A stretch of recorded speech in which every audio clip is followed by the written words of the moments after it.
Radhe. Vamos a ver ahora, en este momento, el Guru Tattva. La palabra Tattva significa verdad. Y Guru significa la luz que disipa la oscuridad. Guru Tattva número 1. Bueno, vamos a empezar. Ahora, por favor, pongan atención, ya que hoy es un día auspicioso, muy especial. Hoy es día del Guru Purnima. Escuchen acerca del Guru Tattva. ¿Qué es el Guru Tattva? Esta es la primera pregunta. Porque Veda Vyasa ha escrito en el libro Narada Purana, en verso sánscrito, dice que no hay existencia divina más grande que el Guru. Esas son palabras de Veda Vyasa.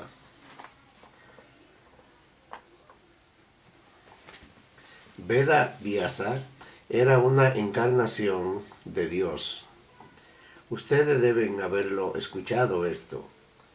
Él escribió los 18 Purana en verso sánscrito hace 5000 años.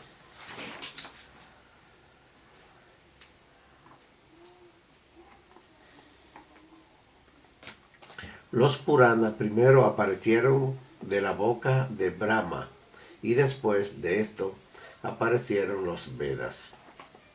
Los Puranas son muy importantes.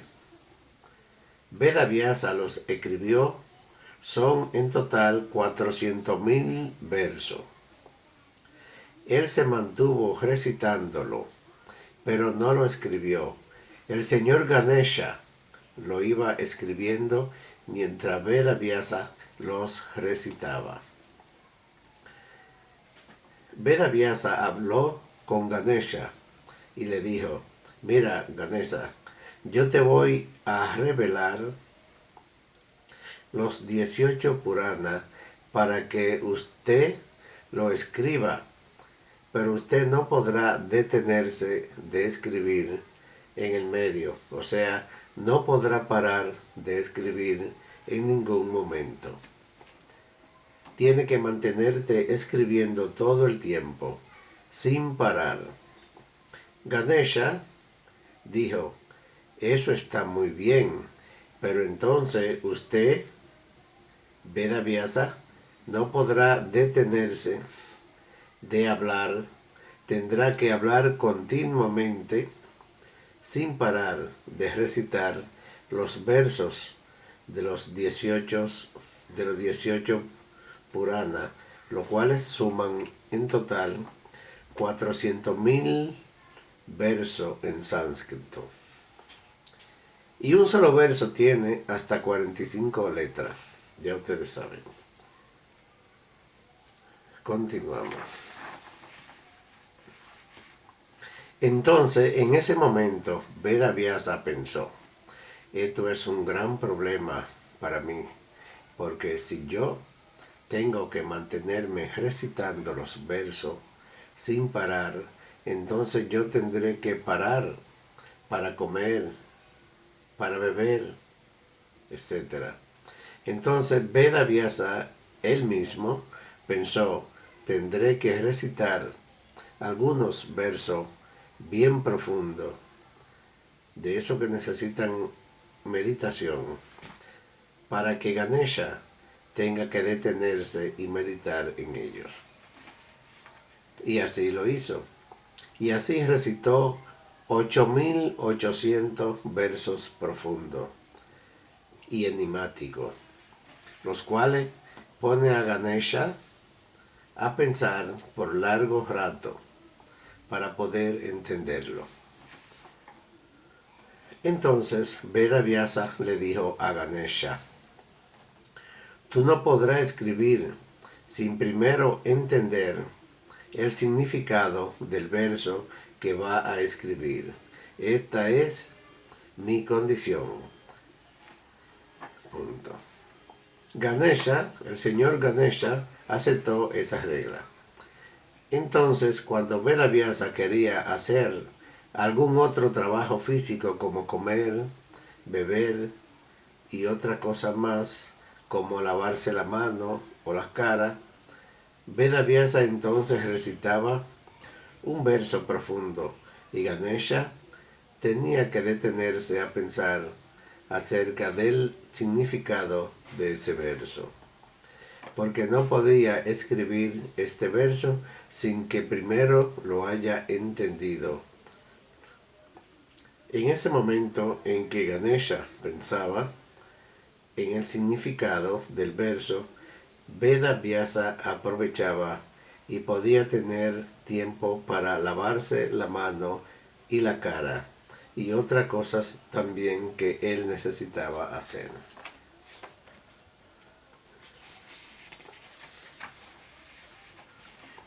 De esta manera, Ganesha escribió 400.000 versos en 3 años. Hoy en día no existe una escuela que tenga ese poder. Ganesha escribió 400.000 versos en 3 años. Eso fue de la siguiente manera.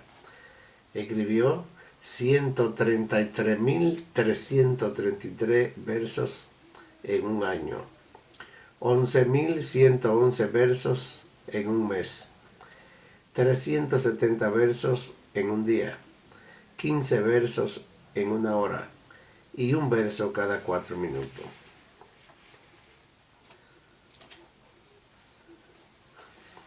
De ese modo, Veda Vyasa dice que no hay, Veda Vyasa dice, en otra palabra, que no hay nada más allá del Guru. Esto es sorprendente. Los Vedas son nuestra autoridad original. Los Vedas son nuestra autoridad original, final. Y los Puranas siguen a los Vedas. Pregunto, ¿por qué fueron creados los Puranas? Los Puranas salieron antiguamente de la boca de Brahma, el primer ser creado dentro del universo, el cual nació del ombligo de Garbhodakasayi Vishnu, el Dios Supremo, y salió de un capullo de una flor de loto, que creció desde el ombligo del Dios Supremo. Luego, aquí en la tierra, en nuestro mundo, hace 5.000 años, el sabio Veda Vyasa, junto con Ganesha, escribieron los Puranas para aclarar el significado de los Vedas, ya que los Vedas están escritos en un lenguaje divino.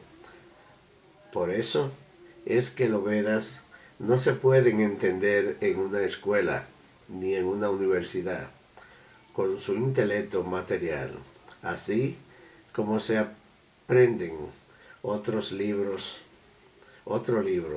Punto.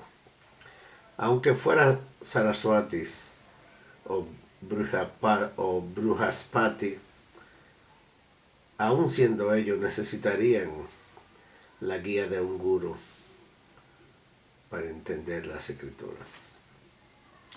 Es importante saber que los Purana, el Mahabharata y el Ramayana también son libros que forman parte de la historia y de la religión también. De la historia de Bharata, hoy conocido como la India. Los Vedas, los 18 Puranas y los Itihad, o sea, los Itihad son el Ramayana y el Mahabharata, y los Upanishads están escritos en el lenguaje de los divinos, el lenguaje de los dioses, llamado sánscrito, cuyas letras se llaman Devaganari. Deva significa Dios. Las escrituras hindú son la más antigua y las más originales del mundo, la más perfecta, y así como fue escrita hace 5.000 años, hoy en día, 5.000 años después, siguen igual, en el mismo idioma y sin haber cambiado en absolutamente nada. Así que si quiere conocer los Vedas, primero debe conocer los 18 Puranas y el Mahabharata y después entonces califica para estudiar los Vedas. Pero aún así, usted, después que califique, usted no podrá entender los Vedas debido a que están escritos en un lenguaje divino. Entonces surge la pregunta, entonces, ¿cómo podría usted entender los Puranas y el Mahabharata? Esta pregunta surge en muchas personas. Si nosotros podemos entender los Puranas, entonces, ¿podríamos nosotros entender los Vedas? Bueno, eso es imposible. Esta es la razón por la que los Vedas dicen en sánscrito: para entender a Bhagavan, a Brahma, o a Kuda, o a Dios, o a lo que sea que usted le llamen el supremo y divino poder, para conocer a Dios o para conocer el significado de los Vedas, tiene que ir donde un gurú,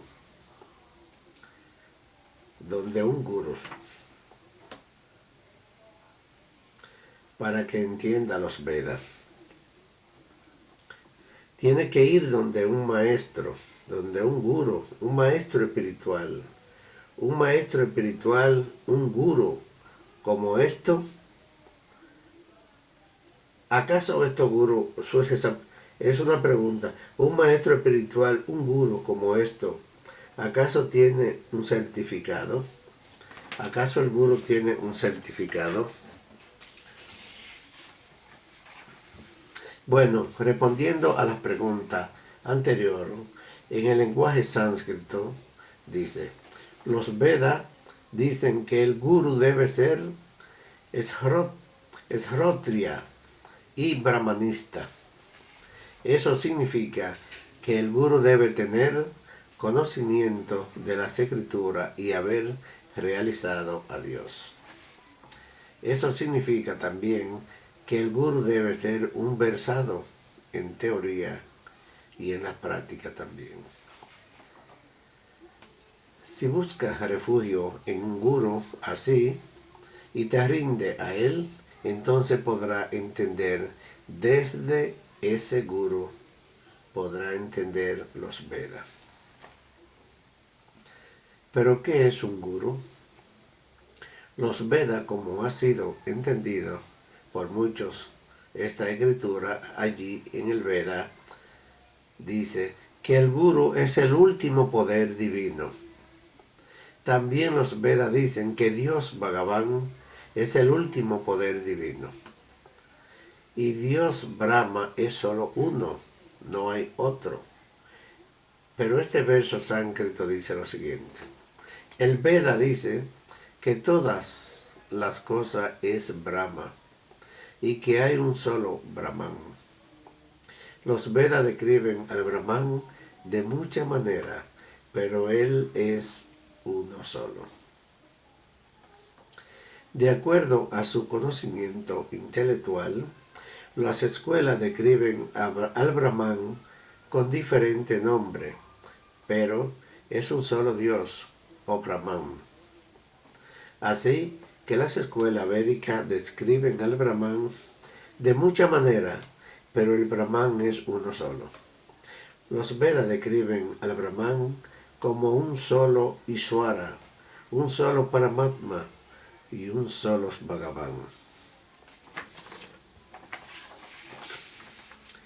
Pero, ¿y el gurú? ¿Qué hace en el medio de todo esto? Cuando existe una sola existencia y no hay otra, este verso sánscrito dice lo siguiente. Vedavyasa también admite esto. Donde quiera que usted ve, escucha, huele, toca, saborea y piensa, todo eso es Brahman y no otra cosa. Este verso sánscrito dice lo siguiente. El Bhagavad Gita dice, toda la cosa es Brahma.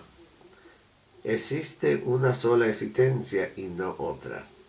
Vedavyasa aclara esto más adelante con este verso.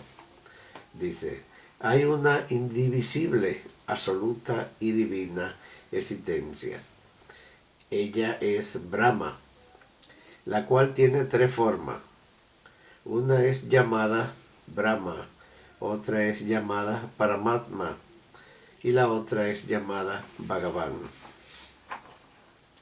Brahma, Paramatma y Bhagavan no son tres, ellas son solo uno.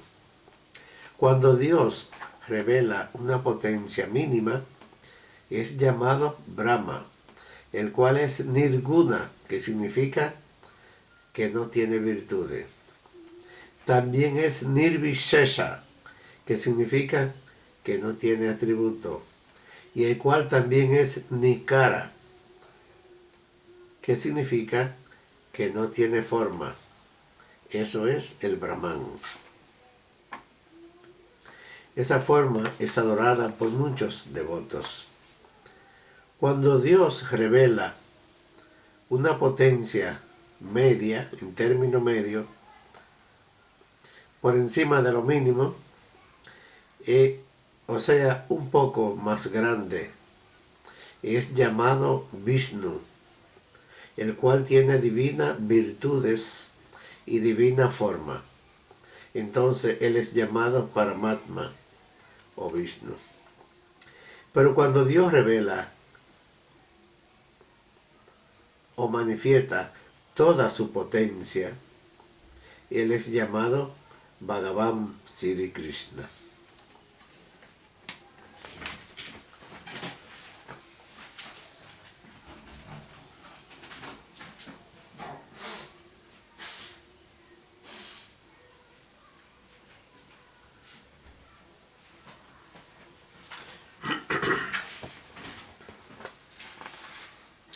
Pero la divinidad existente es una, no mucha. Todas las escrituras divinas y los Vedas dicen una sola cosa. La divina existencia es la divinidad. La divina existencia es una y sus nombres son muchos. También sus acciones son muchas. Como ejemplo, observa el agua. El agua a veces es sólida, otra vez es líquida y otra vez es evaporada.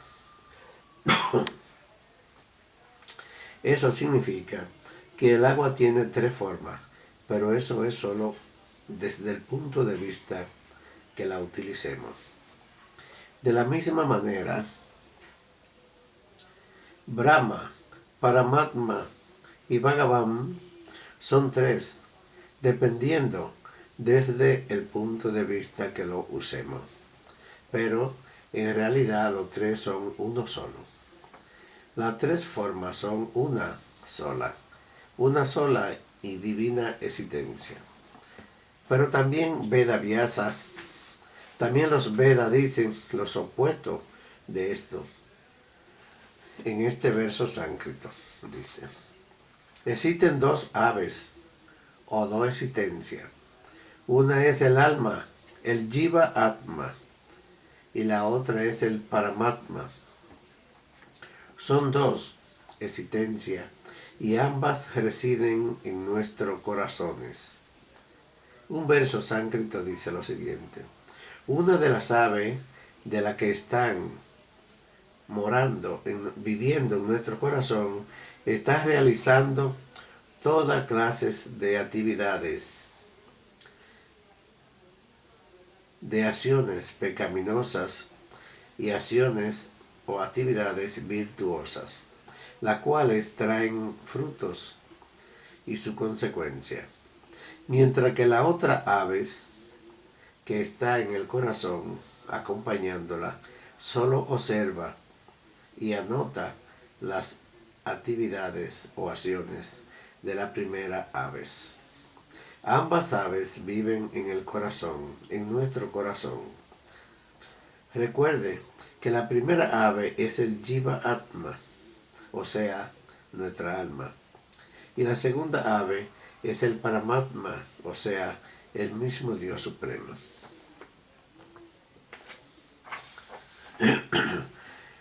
Este verso sánscrito dice lo siguiente. Nuevamente el Veda dice que hay dos aves, dos existencias, el Jiva Atma y Dios, o sea, nuestra alma y Dios. Y entre ellos dos hay una gran diferencia. Vamos a ver la diferencia. Dice, el alma es inspirada y Dios es el que la inspira. El alma es sostenida y Dios es el que la sostiene. El alma es omnipresente en un solo cuerpo y Dios es omnipresente en todos los cuerpos. El alma es muy pequeña y Dios es infinitamente grande. El alma es controlada y Dios es el controlador, llamado Ishvara. El alma es hijo y Dios es el Padre. El alma es mantenida y Dios es el mantenedor. Vamos a ver qué dice este siguiente verso sánscrito. Dice lo siguiente. Los Vedas hacen la mejor definición del Brahman.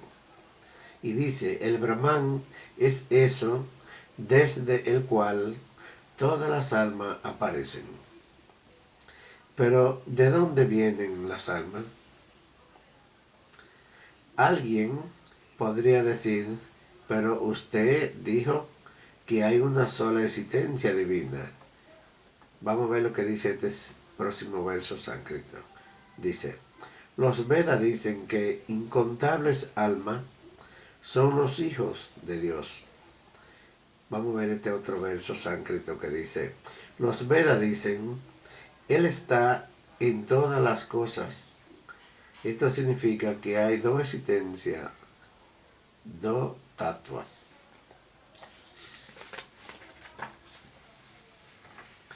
También el Bhagavad Gita dice en este verso sánscrito, dice, ambos son eternos. Dios no es mayor que nosotros, o sea, el Jiva Atma y el Brahman. Nosotros tenemos existencia desde que Dios existe. Si alguien pregunta, ¿qué tan viejo es Dios? La respuesta es, tan viejo como nosotros. O si alguien pregunta, ¿cuánto hace que nosotros existimos? La respuesta es, el mismo tiempo que tiene Dios. Ambos, el alma y Dios, ¿cuánto tenemos de existencia? Respuesta, no hay factor tiempo, no hay comienzo. Este verso sánscrito dice, ahora dos se vuelven tres, Brahma, Shiva y Maya. Siguiente sánscrito verso dice, los Vedas dicen que hay existencia eterna, que ninguna de estas tres ha hecho a la otra. Tampoco ninguna de ellas puede destruir a la otra. O sea, que eso significa que las tres tienen existencia diferente. La respuesta es no. Si ellas fueran independientes, ¿cómo podríamos demostrar que Dios es indivisible? Por lo que Veda Vyasa dice en sánscrito, Brahma es uno solo, los otros dos son su potencia. Como en el fuego, este tiene dos potencias, una quema y la otra ilumina. La parte que quema podría decir, mi personalidad está separada. Le podría decir así al fuego y el fuego diría, tú no tienes personalidad sin mí. Si no, hay fuego que tú podrías quemar cuando ya no quede fuego. En la madera o carbón, cualquiera podría recogerlo y examinarlo con su propia mano. Y no habrá pregunta para la iluminación, ya que es el mismo principio del fuego. Así, el poder está siempre bajo control del origen de esos dos poderes, ya sea un poder material o divino. Así, las dos potencias en el fuego son el calor y la luz, y el fuego es el controlador de ellas dos.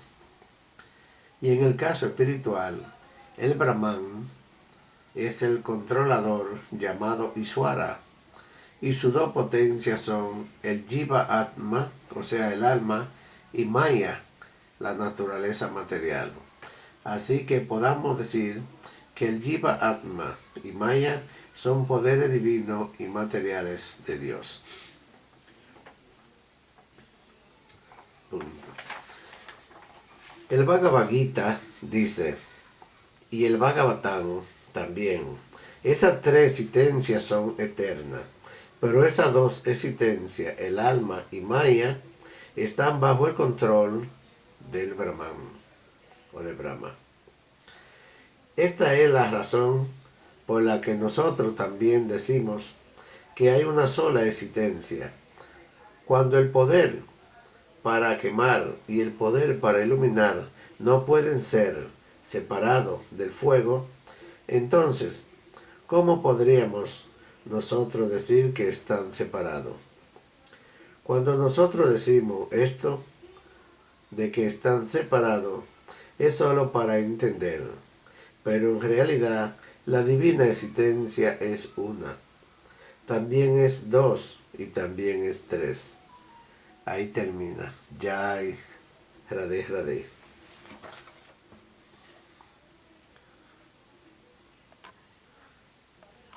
Espero que le haya gustado el video.